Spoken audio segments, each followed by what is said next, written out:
प्यारी सात संगत जी, प्रेम से बोलिए धन निरंकार जी। सात संगत जी, सतगुरु की असीम कृपा से आप सभी अच्छे होंगे। यदि आप चैनल पर नए हैं तो चैनल को लाइक और सब्सक्राइब करें, कमेंट में धन निरंकार जी लिखें और वीडियो को पूरा देखें। सात संगत जी, आज के विचार क्या भ्रम की समाप्ति हुई के ऊपर हैं। सात संगत जी, हम बहुत दिनों से ये नारा देख सुन रहे हैं, भ्रम की प्राप्ति और भ्रम की समाप्ति।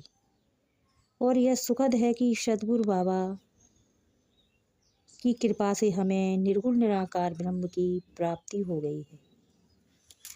अब प्रश्न यह उठता है कि भ्रम की समाप्ति कि क्या हमारे तमाम भ्रमों की समाप्ति हो पाई है, या अभी हम भ्रांतियों में उन्हीं पुराने दिनों की तरह उलझे हुए हैं।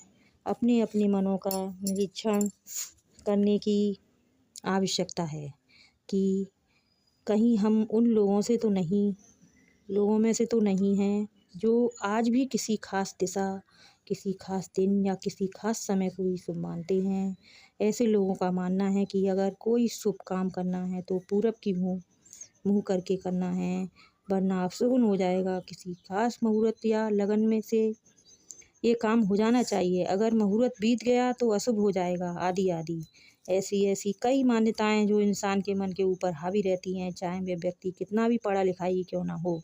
ध्यान से देखें तो प्रभु ने हमें विवेक दिया है और बुद्धि भी दी है, तो हम अपनी बुद्धि विवेक का प्रयोग करें और सोचें कि प्रभु तो दसों दिशाओं में मौजूद है और कौन सी दिशा गलत हो सकती है। अगर हम दक्षिण दिशा को खराब मानते हैं तो इसका मतलब है कि हम प्रभु को सर्वव्यापी अर्थात सब दिशाओं में मौजूद नहीं मानते हैं। सर्वव्यापकता निरंकार का सबसे बड़ा गुण है। इस गुण की तुलना संपूर्ण ब्रह्मांड में से किसी और ने नहीं की जा सकती। बेरंग तो पानी का भी है और आकार से रहित तो हवा भी है, परंतु ये सर्वव्यापी नहीं है। इस गुण को तो समझ लेता है, उसे हर दिशा में मालिक ही नज़र आता है, फिर उसके लिए हर दिशा अच्छी होती है। यदि किसी खास लगन या मुहूर्त की बात करते हैं तो क्या भगवान राम और माता सीता के विवाह की शुभ लगन नहीं निकाली गई थी? निश्चित ही यह शुभ लगन श्रेष्ठ मुनिजनों ने निकाली थी। ऋषि मुनियों ने सीताराम की रुचि लगन धरी। वन गमन दशरथ मरण, सीता हरण विपत्त पे विपत्त पड़ी। रुचि पूर्वक लगन का विचार करने के उपरांत भी वन गमन, दशरथ जी की मृत्यु और सीता जी का हरण जैसी घटनाएं शुभ विवाह के बाद हुई।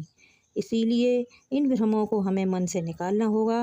सबसे बड़ा अशुभ तो यही है कि जीवन का इतना समय बीत जाने के बाद अभी तक प्रभु को नहीं जाना।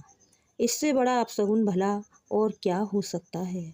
इसलिए संतों महापुरुषों ने सतगुरु के श्री चरणों में समर्पित होकर प्रभु प्राप्ति का उपाय करने को कहा और फलस्वरूप भ्रम भ्रांतियों से मुक्त हो जाने का उपाय सुझाया। वे स्वयं भी भ्रमों से दूर रहे और ऐसी ही शिक्षाएं प्रदान की। सात संगत जी, प्यार से